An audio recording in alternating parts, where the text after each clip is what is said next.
So right here we are trying to fit the back panel to the front panel, and in doing this you must make sure you pick the corresponding part. You have to cross check it and make sure the corresponding part is what you are picking, right? And then make sure you check the front panel and the side pan and the back panel. So after you must have gotten the actual part you want to use, then you are going to open up the band, the front band, and start from that band point to join the back panel. Bear in mind that the back panel was added 3.5 inch when we were drafting, so it was inclusive of the band, right? So now you stitch all through from the beginning, and then go all through to the hem. Make sure the sides are aligning properly as you are stitching it. So once the sides have aligned properly, just like this, then you go ahead and stitch the second one as well. So stitch all through to the very end here, and after which cut your threads in this form, cut your threads as well in this form, and you have it joined in this form as well. So do the same thing on the other side. Open up the band just like I am doing. If you follow the steps in this video, you will get to sew this like a pro.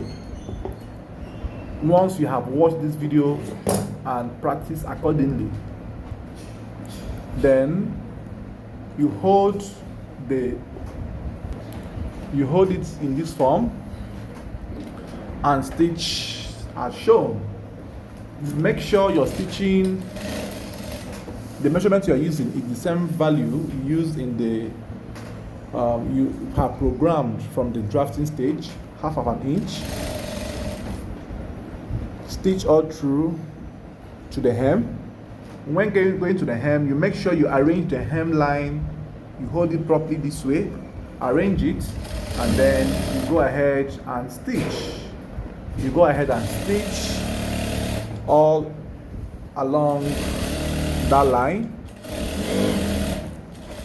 So once you are done with this, then the next you will do now will be to install the elastic. So I'll also show you how to do that as well. So remember to lock the back waistline first. You will lock the back waistline first, then using 1/2 inch. Since we are going to use elastic at the back, there will be no need. So now there's no need to mark extra inch or mark 1 inch or whatever, or apply the waist. But then before you lock the waist, it's advisable that you come to your table and you open press the side seams.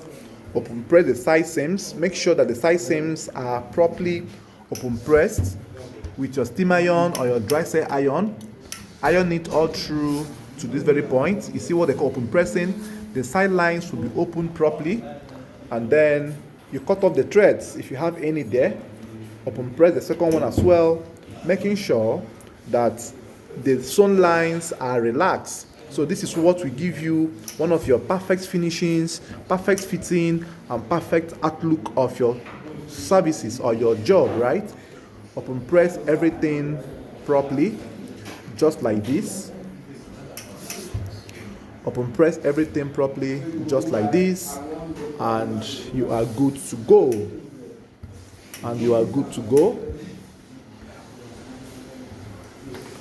So after this now, you now fold the band.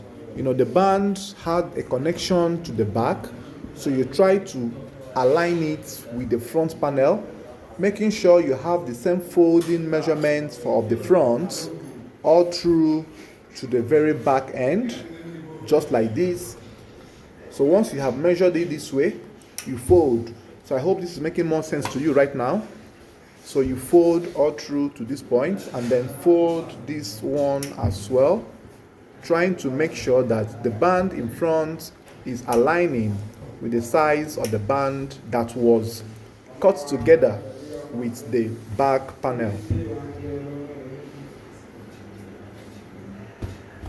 You see the result, right? We are going to put the elastic after the ironing. This ironing is very important because it helps you to achieve a neater finishing and neater result. So do the same thing as well at this point.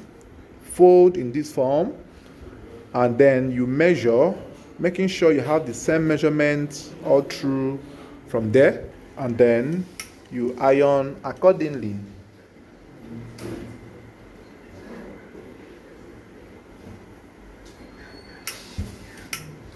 You make sure it's properly ironed. You iron accordingly, just like this.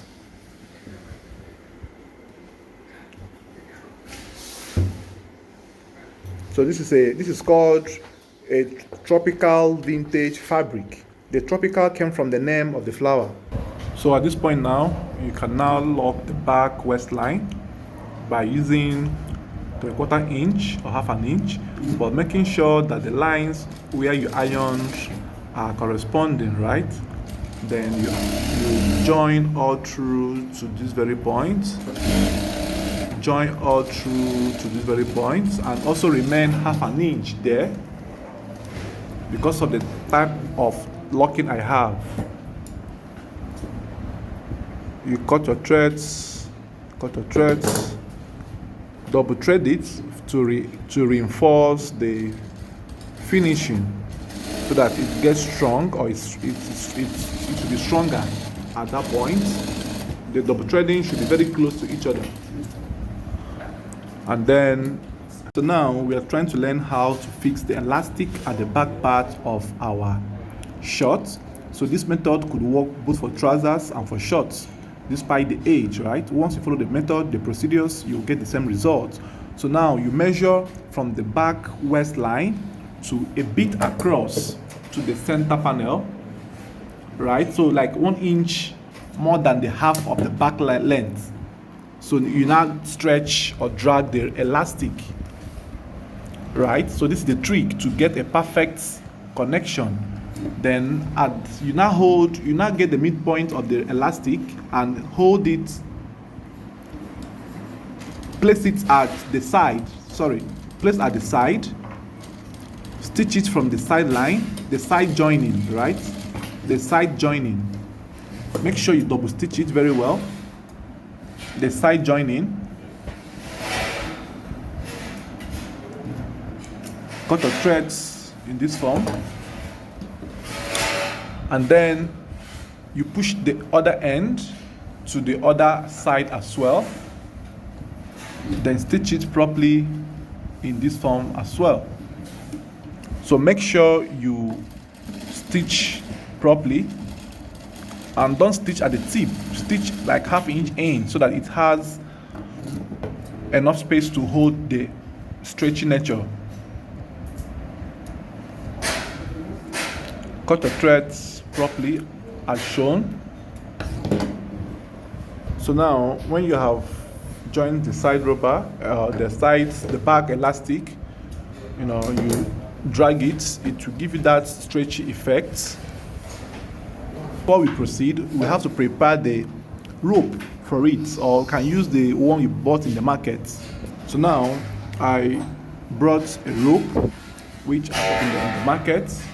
Then I'll insert it from that hole I created. From that point I created. Now the rope will still be joined from that same point where the elastic was sewn from. Please watch this closely. That same point where the elastic was added is still where you're going to stitch the rope. It's very important. So stitch all across the rope in this form. Make sure you double thread. Make it to be strong enough.